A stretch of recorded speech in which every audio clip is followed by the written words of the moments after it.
All right, everybody, how's it going? It is Monday, February 28th, 2022, and kind of got some not so good news regarding the start of the USFL. You know, we've been covering it here on the channel. We covered pretty much everything to do with it so far. We've covered how the league got its start, the new start, the teams, the jerseys, the draft we covered. So we've been kind of plugged into the start of this league, and while I was streaming a little while ago, someone came into my chat and was like, "Hey, did you hear that the a real USFL is suing Fox Sports' USFL?"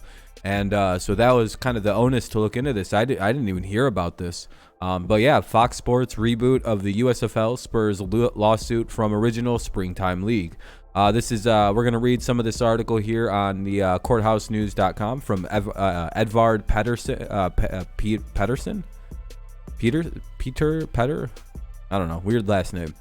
All right, anyway, Fox Sports' plan to bring back the USFL this spring has drawn the ire of the original league, which stopped fielding teams in 1985 but claims it owns the league's trademark.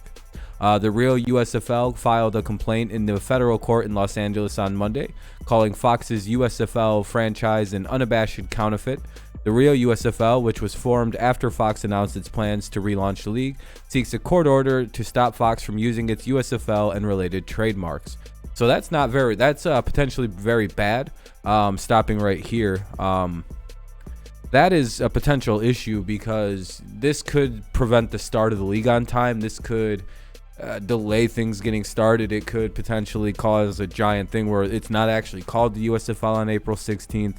It's a whole different league name with 8 different new teams. Maybe it'll be the Michigan Horses, the Birmingham Faster Horses, the New Orleans Waves. Maybe more general names, not exactly the names that are currently being used. So we'll read on and see what's going on more with the lawsuit. This isn't potentially very good. According to the lawsuit, the real USFL represents the interest of the owners and the heirs of the original USFL teams, including the Stallions, Michigan Panthers, Houston Gamblers, and Memphis Showboats. I'm guessing that's a team that would have been later added, but I guess not now. The league will include teams with the same names when it kicks off in April, obviously including the Stallions, Panthers, Gamblers. So it continues. Fox has no claim to the legacy and no right to capitalize on the goodwill of the league, the real USFL says in its complaint. It has taken the name and the logo of the original league, its team names and teams' logos, to which it has no right, and to make matters worse, it has traded on the false narrative that Fox's league and the USFL teams are offsprings of the original. They are not. So basically, this part right here basically comes right out and says that, no, there's no connection between this league and our league. So that's potentially huge because everybody was probably operating under the assumption that the new USFL was an offshoot of the old USFL. That's why they're using the name, the logo, all the team names. We had all assumed that this was a continuation. I thought the two things were working together to move forward towards a new USFL. The revival. I thought it was the revival of the old league. So this is kind of shocking to find out that there's now anything working together. Representative of Fox Sports didn't respond to an email seeking comment on the lawsuit by Press Time. So, and then it gives some history of the USFL. Let's see. The end of the league was not at the end of the USFL commercials activities, according to the complaint. The league's former executive director and co-owner of its Memphis Showboats, Steve Earhart, continued to negotiate licensing deals on behalf of the USFL for apparel, including T-shirts with team names and logos, as well as books and other media. Earhart told the Philadelphia Inquirer that my guess is there's some knucklehead out there claimed he had registered the name and he had the rights to it. We're not being antagonistic, but if they do want to do this, they should do it the right way and talk to the actual people, not some guy who sent in an internet registration or something like that.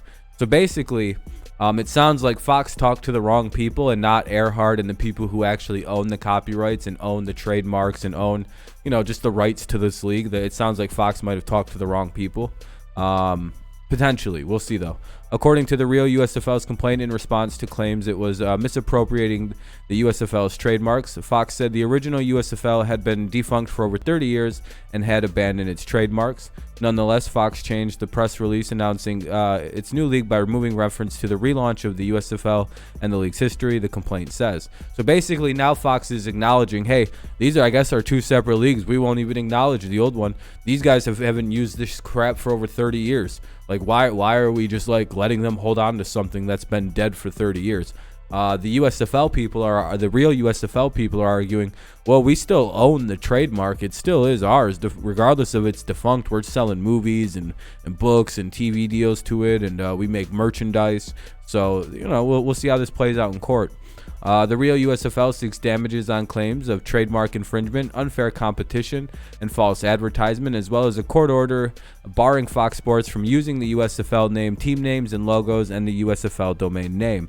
So yeah, basically what they're seeking is they have to stop using all of the USFL stuff and make up their own name for their league, and they have to rename all 8 of the teams. That's what the lawsuit wants them to do. Of course, Fox is going to fight this. And they're going to allege, obviously, like, hey, you guys don't own this anymore. We literally they're going to argue that this is basically, I'm guessing, the majority of what they're saying. Fox said the USFL had been defunct for over 30 years and had abandoned its trademarks. So it's basically saying, hey, these aren't, we were assuming that this was a dead league. So I don't know who's going to wind up winning. My guess is that the USFL, if they can prove that there's still something going on and still some commercial use of those trademarks, I'm guessing that they're going to get the win here.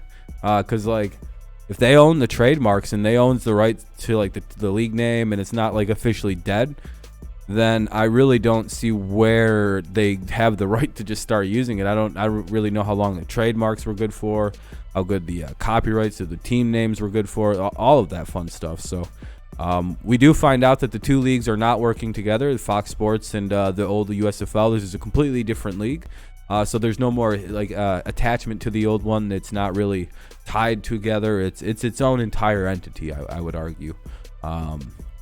And that's obviously what this lawsuit's saying. Like, so I don't know, maybe it'll be the Fox Sports Football League and come the fall, and they'll figure out a new name, and we'll just have the Michigan, and you'll just have a bunch of football teams down there for this first season.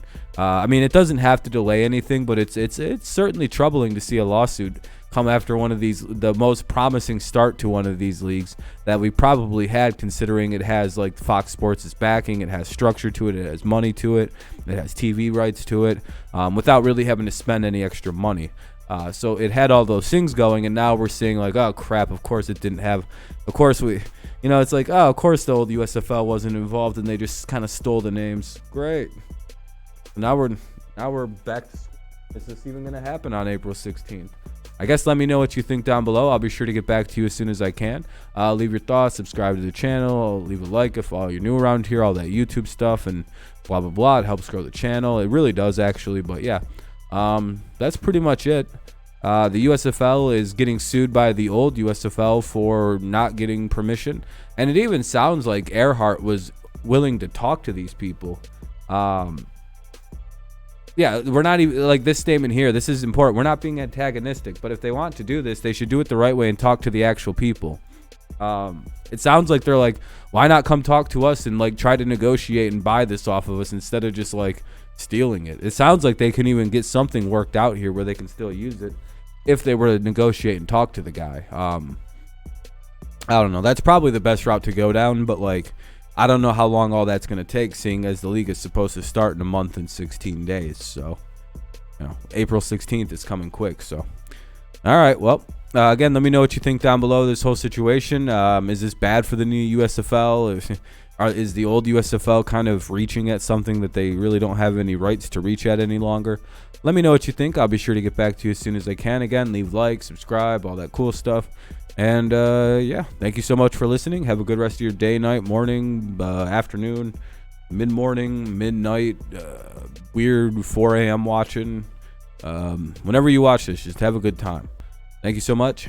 Peace out. Go Lions, go Tigers, and of course, go Patriots. What a confusing time for the USFL. Go Michigan team in the USFL. Yeah. Yeah.